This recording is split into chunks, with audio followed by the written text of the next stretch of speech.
COINtelpro stands for Counterintelligence Program, and it's basically an infiltration method used against radical groups and, civil rights groups of the 60s and whatever.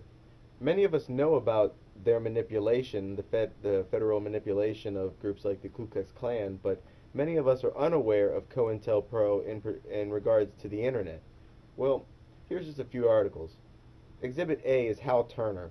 This guy gets arrested for making threats against a judge, and then it turns out that he was an FBI provocateur, and he's basically paid by the FBI to spew hate on the internet. Here's an article from Wired Magazine regarding a 2006 report for the Joint Special Operations University. Blogs and Military Information Strategy. And then you see where it says right there, hiring a block of bloggers to verbally attack a specific person or promote a specific message may be worth considering. Well, they're already doing it. Blogs are CENTCOM's new target, and here's one from the Department of Defense's own website. CENTCOM team engages bloggers. And here's the Israeli government admitting to doing the same. That commentator on your blog may actually be working for the Israeli government. And if you look, it says, Israeli students and demobilized soldiers get paid to pretend that they are just regular folks and leave pro-Israel comments on Twitter, Facebook, YouTube, and other sites. And, when asked about how these people are going to act on the internet, here's what was said. Will the responders who are hired for this also present themselves as ordinary net surfers? Of course. Our people will not say, hello, I am from the Policy Explanation Department of the Israeli Foreign Ministry, and I want to tell you the following, and their mission, monitoring, and fostering discussions. But this article on Infowars.com pretty much sums it up best. So while you're wasting your time arguing the finer points of the collapse of Building 7, or the quagmire in Iraq with someone who seems unable to grasp the basic principles, your foe could well be sat behind a plush U.S. government desk in a uniform. Their mission statement is simple. Clutter up the search engines by making fake conspiracy vids and sites. They make deliberately bad videos that are designed to scare away newcomers, make people think that, conspiracy theorists are just, making something out of nothing and overanalyzing. So when you go looking for the truth, all you find are big lies. Their second job is disinformation and misdirection. They insert lies and infiltrate into already currently existing movements like the 9/11 nuke story, the nuclear weapons detonating at 9/11, or the aliens at 9/11 story. These were all disinfo. Their third job is to scare away newcomers, people who are, finding out the truth for the very first time when they come up and they stumble on their posts and their sites full of nothing but craziness. It just scares people away. They pose as conspiracy theorists and they curse a lot while they're conspiracy theorists, or at least posing as them. They speak intelligently when they're scoffing at conspiracy theorists, and they speak poorly and stupidly when they're posing as them.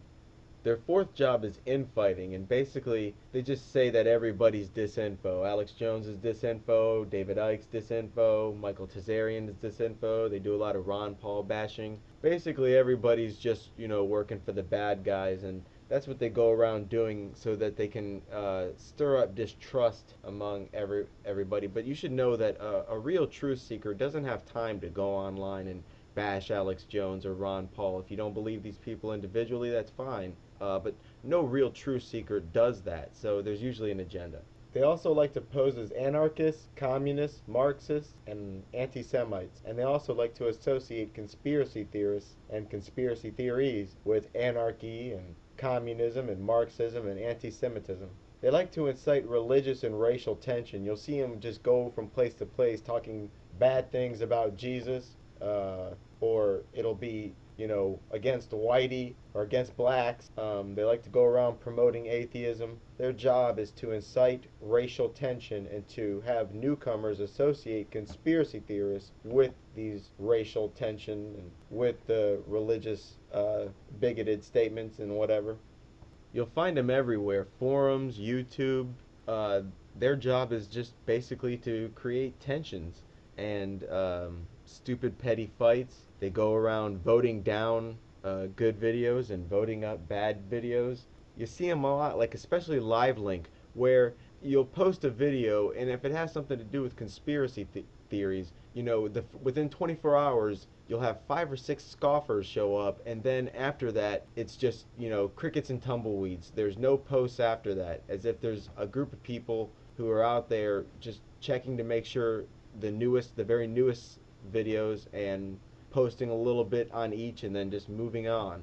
So you could tell that there's an agenda there, because you would think that the scoffers would show up once a month, once every 2 months, but no, they show up within hours, and then the video could be there 18 months later and not a single comment. So, and in places like dig.com, they'll actually call themselves cointelpro agent. And if you look at the kind of stuff they post, it's pretty typical of what you'd expect. They pretty much just go looking for anything having to do with Israel, 9/11, Ron Paul, and bash us.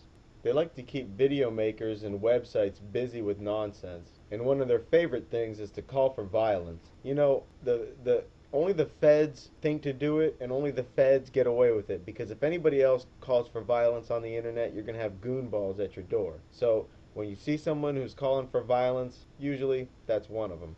Here's some tips. If somebody's making comments that are a little too ignorant, don't respond.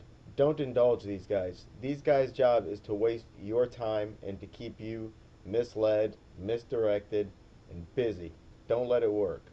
Don't make a threat on the internet. Do not make threats. And do not make contact with people who do.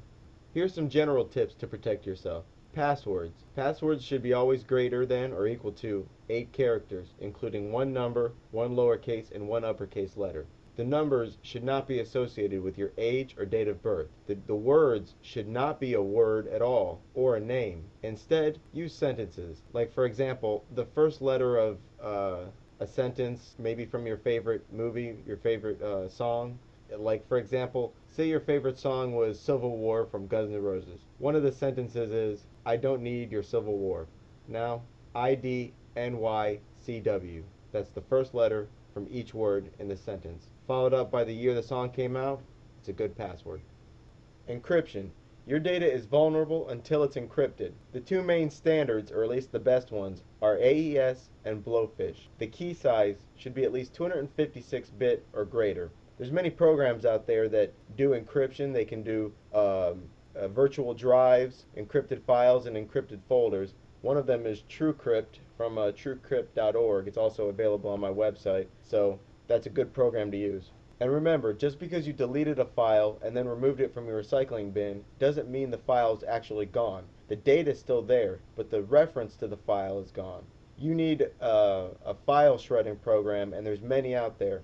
There's a little known spy effort going on between the NATO nations, mainly, and the NSA called Echelon. This system uses word and voice recognition and can scan cell phones, emails, chats, searches, pretty much everything.